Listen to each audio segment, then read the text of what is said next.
I'll be talking about catalysts in industry and the different types of catalysis for our third chemical engineering video. We may know from our science lessons that a catalyst is a substance that increases the rate of a chemical reaction without itself undergoing any permanent chemical change. Catalysts do this by providing an alternate pathway for the reaction with a lower activation energy, which is defined as the minimum quantity of energy both reacting species must possess in order to undergo a specified reaction.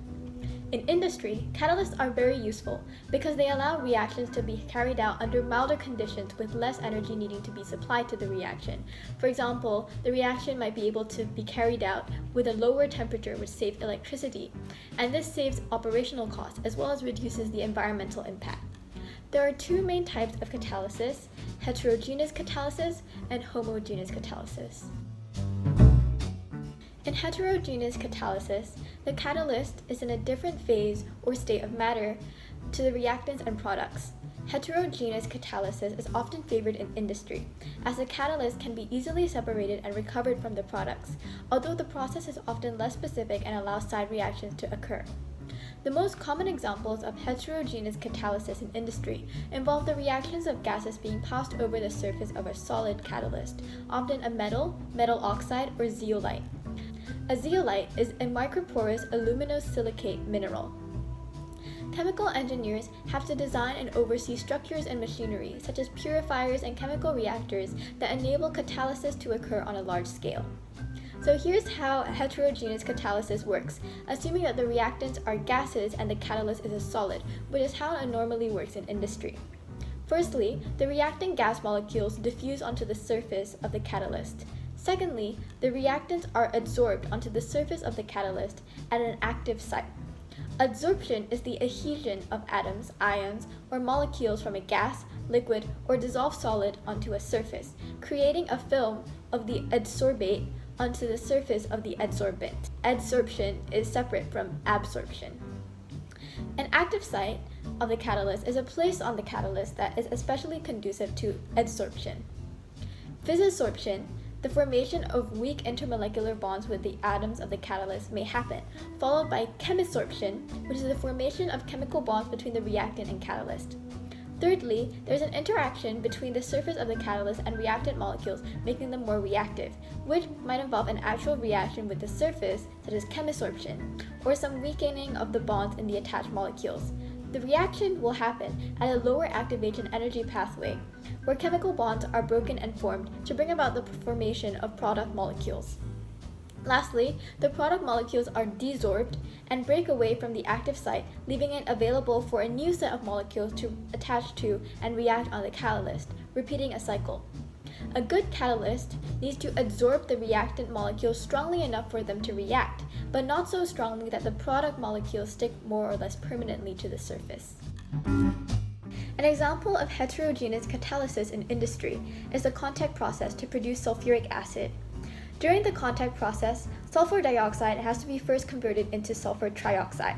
This is done by passing the sulfur dioxide and oxygen onto a solid vanadium 5 oxide catalyst. The sulfide dioxide and oxygen react with the surface of the catalyst in the following series of reactions.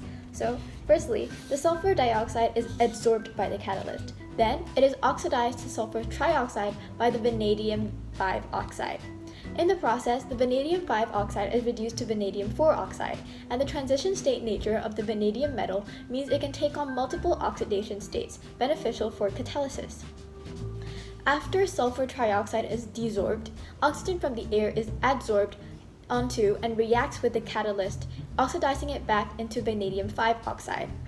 At the end, the catalyst is chemically the same as it started, enabling a cycle of catalysis to occur. This seems easy to carry out on a small scale, but chemical engineers work to make it happen on a large scale, using purification units, including dusting towers, cooling pipes, scrubbers, drying towers, arsenic purifiers, and testing boxes, as well as catalytic heaters, which are flameless heaters relying on the catalyzed chemical reaction to produce heat. And finally, adsorption towers, which are long vertical columns used in industry for absorbing gases. So, the sulfur dioxide needs to be purified in a purification unit to avoid catalyst poisoning, or the partial or total deactivation of a catalyst by a chemical compound that adsorbs onto the catalyst, preventing the reactants from adsorbing. Afterwards, the sulfur dioxide is converted into sulfur trioxide in the catalyzed reaction above, which needs to be heated to 450 degrees Celsius using a catalytic heater. Hot sulfur trioxide passes through the heat exchanger and is dissolved in concentrated sulfuric acid in the absorption tower to form oleum, or H2O7S2, and this oleum is reacted with water to form concentrated sulfuric acid. Process engineers, which are types of chemical engineers, implement process improvements to reduce costs and increase efficiency. They are the ones devising and overseeing the above process. They work to reduce operational costs, for example, striking a balance between yield and reaction rate.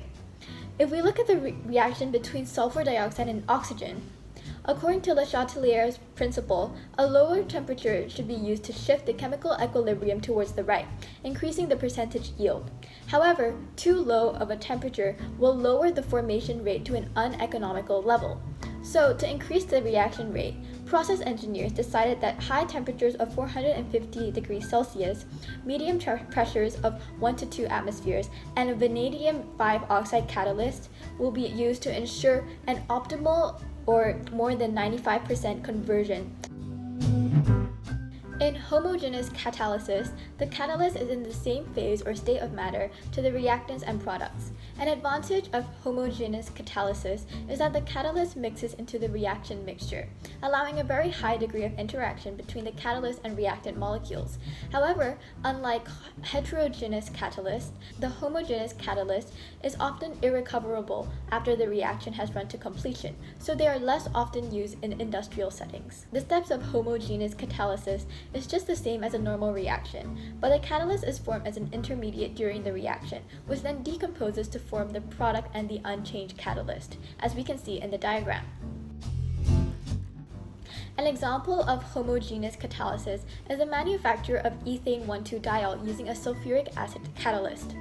Ethane 1,2-diol is used as an antifreeze in car engines. It is added to cooling water to prevent it from freezing under very cold conditions. In the homogeneous catalysis, epoxy ethane is reacted with the hydrogen ion catalyst in the sulfuric acid to form an intermediate step, producing 1,3-dioxolan-2-one, or ethene carbonate.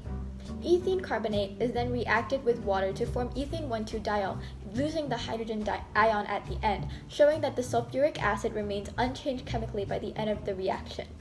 After leaving the reactor, the product is distilled at lower pressures to remove water, which is returned to the reactor, and the ethane 1,2-diol is then purified through vacuum distillation.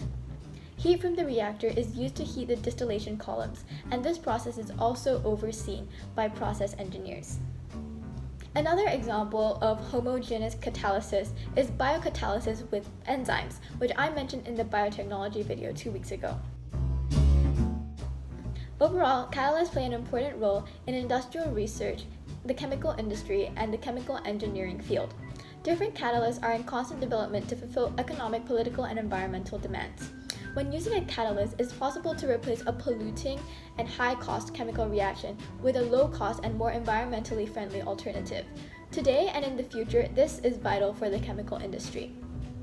And chemical engineers, by using knowledge of how heterogeneous and homogeneous catalysis works, are instrumental in making industrial catalysts work on a large scale by overseeing and designing processes and structures for catalysis to happen efficiently.